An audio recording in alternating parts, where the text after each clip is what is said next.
Imagine showing up early to fly a plane in full uniform and being told to wait outside because they don't believe you're the pilot. Most folks just want to do their job, go home, and rest their head without being reminded that the world still doesn't always see them for who they are. For Darius Coleman, a 38-year-old pilot out of Tucson, Arizona, that truth landed like a gut punch on a Monday morning that should have been routine. It was 5:43 a.m. The sun hadn't fully risen, and the early airport crowd was just beginning to shuffle in. Darius had already parked in the employee lot and was walking briskly toward the side entrance at Sky America Airlines, flight bag in one hand, coffee in the other. He was scheduled to captain Flight 2709 to Oakland, a 2-hour hop he could probably fly with his eyes closed, though of course, he never would. Uniform crisp, ID badge clearly visible, head clear. That was Darius's rhythm. He didn't show up late, didn't cause problems, never raised his voice. The kind of pilot passengers loved and coworkers respected. But just as he reached for the badge scanner at the staff entrance, 2 airline employees, both young, mid-20s, one white, one Latino, stepped in front of him. "Hold up, this area is restricted," the white guy said flatly, eyes moving from Darius's badge to his face. Darius blinked. "Right, I'm aware. I'm Captain Coleman, Flight 2709. I'm scheduled to fly out at 7:10. The Latino employee gave a short, almost dismissive laugh. "You're a captain?" "Yep. Been flying for this company 15 years. They didn't move. Instead, the white guy crossed his arms and asked, "Do you have any other ID? Something real?" Something real. Darius was used to being underestimated outside of work, but not like this. Not in uniform. Not with his airline's logo on his chest. He calmly reached into his jacket pocket and pulled out his FAA-issued license, union card, and Sky America-issued clearance card. He handed them over without saying a word. The 2 employees glanced over the IDs, then exchanged a look that said more than words ever could. Doubt, discomfort, maybe even embarrassment, but not enough to fix the mistake. "You're going to need to wait out here while we verify this," the white one said, nodding toward the side wall, away from the scanner. Darius's jaw tightened, but his voice stayed level. "You're not scanning the badge?" The Latino guy shrugged. "Protocol?" There was no protocol. Darius knew that. He'd passed through that same door hundreds of times without issue. But he also knew how these moments could spiral, how fast things could flip from awkward to dangerous just because someone didn't like being questioned. So he backed up 2 steps, pulled out his phone, and hit record. "All right," Darius said, voice calm but sharp. "I'll wait. But just to be clear, my badge is valid, my ID is current, and I'm standing here, in uniform, being told I can't access the building." The white guy raised his hands. "Look, man, don't make this into a thing." Darius didn't flinch. "You already did." But the thing was, this wasn't even the worst part. What happened next made it impossible to brush off. 10 minutes passed, then 15. Still no movement, no calls, no supervisor. Just Darius standing there in the chilly morning air while employees filed in, some glancing his way with confused looks, others ignoring him completely. What made it worse was that a second pilot, a younger white man named Brett Langley, arrived a few minutes after. Darius watched him walk straight to the scanner, flash his badge, and be let through with a quick, "Morning, sir," from the same 2 staffers. Darius stepped forward. "You let him in, no questions." "Different situation," the Latino staffer mumbled, avoiding eye contact. "Same uniform, same job," Darius replied. That hit a nerve. The white employee's expression hardened. "I told you, we're verifying. You can either wait, or we can call security." There it was, the silent threat. Call security. For a pilot. On duty. Early for his shift. Darius took a breath, a deep one. He knew how quickly calm disagreement got labeled as aggressive behavior when someone looked like him. So he didn't raise his voice, just said, "Call whoever you need to call. I'm not going anywhere." He kept recording quietly, phone held low. He didn't want to embarrass them. He wanted proof. Because if he didn't have that, he knew how this would sound later. Like he was overreacting. Like it wasn't that bad. At 6:11 a.m., after Darius had been standing outside for nearly half an hour, a female supervisor finally arrived. Her name tag read Pamela Kurtz, short blonde hair, thick glasses, and an expression like she'd rather be anywhere else. What's going on? She asked. The white employee spoke first, gesturing toward Darius. This guy says he's a pilot, but his badge looked off. Pamela looked at Darius. Really looked. Captain Coleman, she said, recognition dawning. You flew the Seattle run last Friday, right? Darius nodded once. Correct. Pamela blinked, then turned sharply to the employees. Are you kidding me? He's flown with us for over a decade. Neither said anything. She waved her hand toward the scanner. Let him in, now. The white guy fumbled an apology under his breath. The Latino staffer muttered something about just doing his job. Pamela turned to Darius. I'm so sorry. I don't know what that was about. You do know, Darius said quietly, sliding his badge against the scanner.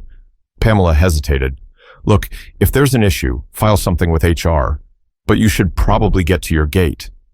Darius gave her a look. You think I'm still flying this flight like nothing happened? She straightened. You're the only one cleared for this aircraft.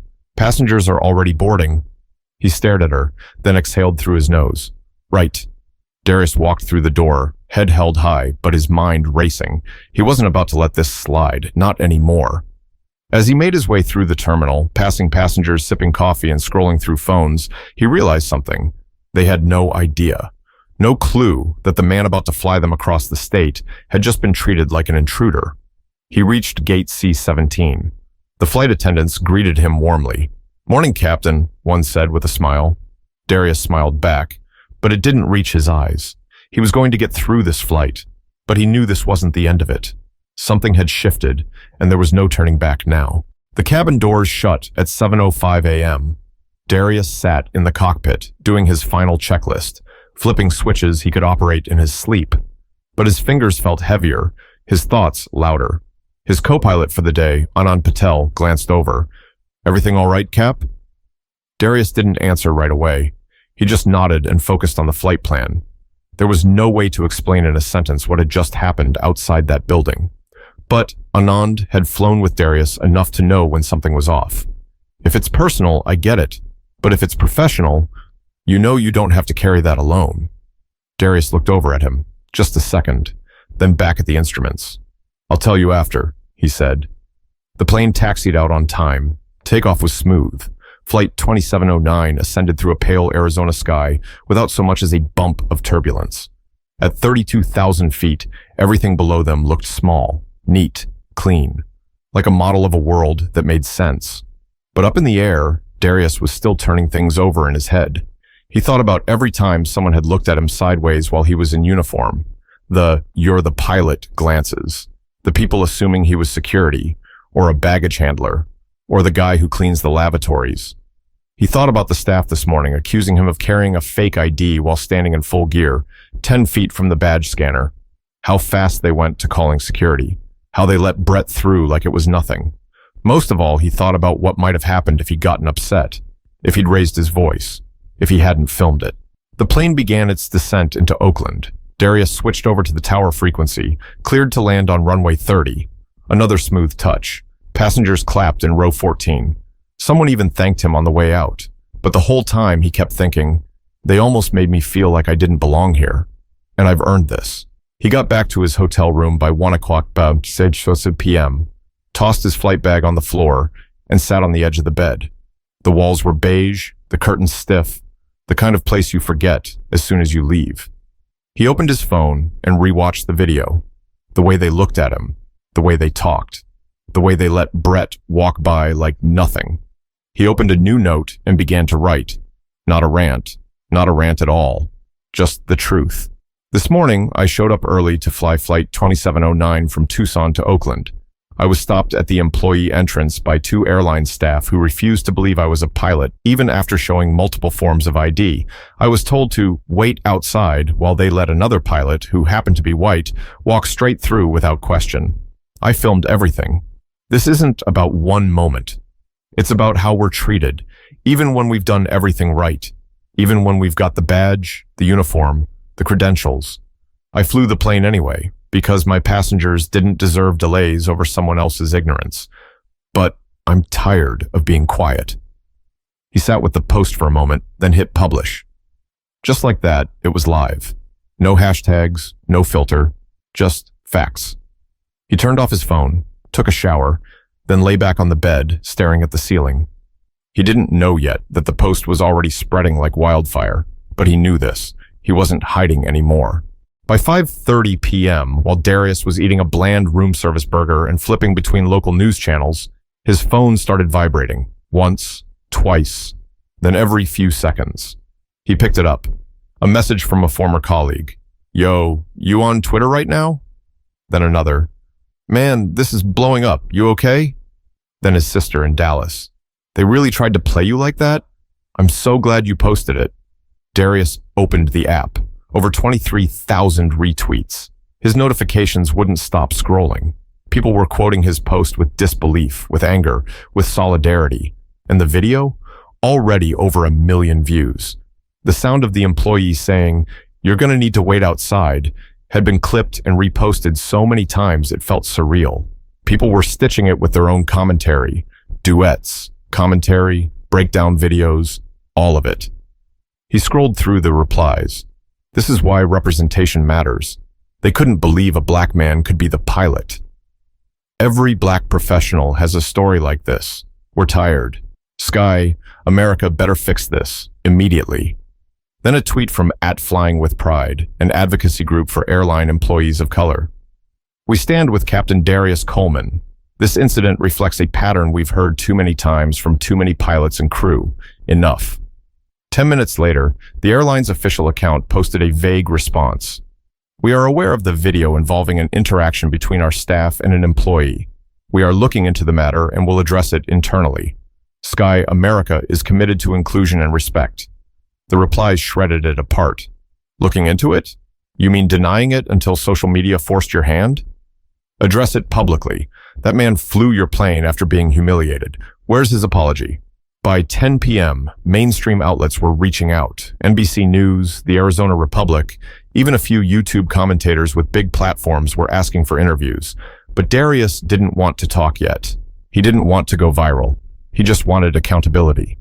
Instead of speaking to the media, he forwarded the footage and a detailed write-up to his union rep and copied in 3 senior HR contacts.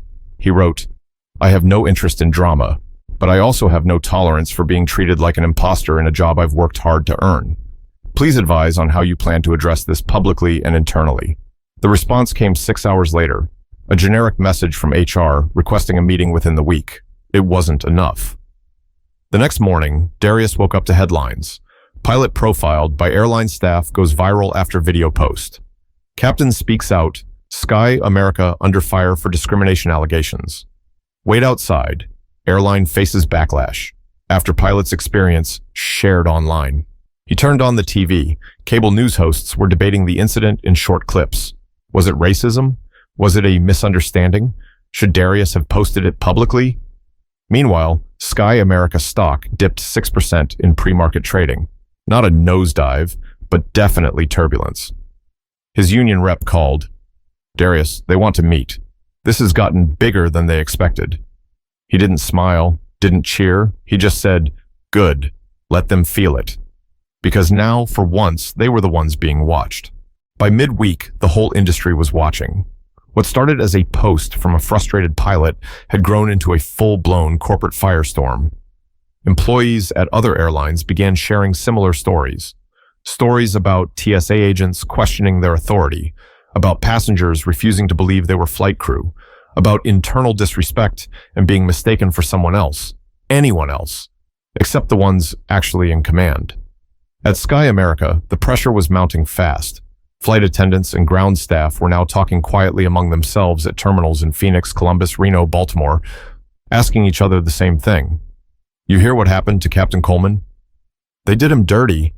That could have been me." And then came the first crack. A small group of pilots, led by Captain Janine Roby, refused to clock in for their afternoon flights out of St. Louis. They weren't loud about it, just calm, direct. "We're not flying today," Janine told the gate agent. "Not until leadership addresses what happened to Darius. We fly together, or we don't fly at all." By 2 p.m., a chain reaction had started. More pilots, more delays. Sky America was scrambling to cover over a dozen flights. Internal emails leaked online showed frantic communication between executives, trying to figure out how to contain the situation before it hit earnings calls. It was too late. Thursday morning, over 100 employees walked out for 2 hours, wearing stickers on their uniforms that read, "I see Darius." They didn't chant, didn't shout, just stood in silence near Gate B-22 at Salt Lake City International. A passenger live-streamed it. The footage was short, but powerful. Flight crews, black, white, Asian, Latino, standing shoulder to shoulder. And that's when national news picked it up again. CNN ran a story called "Aviation Reckoning, Airline Under Fire After Pilot Allegedly Profiled at Employee Entrance." That same night, Sky America's board of directors released a brief statement. "We are taking these allegations very seriously. Effective immediately, the 2 employees involved in the incident have been placed on administrative leave pending investigation." But the internet wasn't satisfied. People were now asking bigger questions. Why weren't the airline's bias training programs working? How many other Darius Colemans had stayed quiet? And then came the shareholder letter, a public demand for executive accountability, signed by 8 major investors. It cited not only reputational harm, but an erosion of trust within the workforce. The kind of letter that makes boardrooms panic. By Friday, Sky America's CEO, Russell Keene, finally spoke at a hastily organized press conference in Dallas. He looked tired, tight-faced. "We failed one of our own," he said, eyes locked on the camera. And that failure wasn't just procedural. It was personal. Captain Coleman is a valued leader in this company, and what he experienced should never happen to anyone, anywhere. We owe him more than an apology. We owe him change. He paused. "We'll be launching a third-party audit of our internal practices from top to bottom. That includes hiring, training, and how frontline employees are prepared to interact with every team member, regardless of race, age, or position." He called it a reckoning. But for Darius, watching the stream alone in his hotel room before his next flight, it didn't feel like victory. Not yet. His phone buzzed again. This time it was a message from Janine Roby, the same captain who helped spark the walkout. "You lit the match. We just helped it burn." He stared at that message for a while. Because maybe that's how it happens. One person speaks up, and others stop pretending they're fine. The following Monday, Darius returned home to Tucson. No fanfare, no press waiting. Just his neighbor watering their grass, a few birds chirping on a power line, and the quiet relief of being somewhere that didn't demand a badge or a title to prove his worth. He hadn't been back in a week, but it felt longer. Inside, the house still smelled faintly of the cedar oil he used on his floors.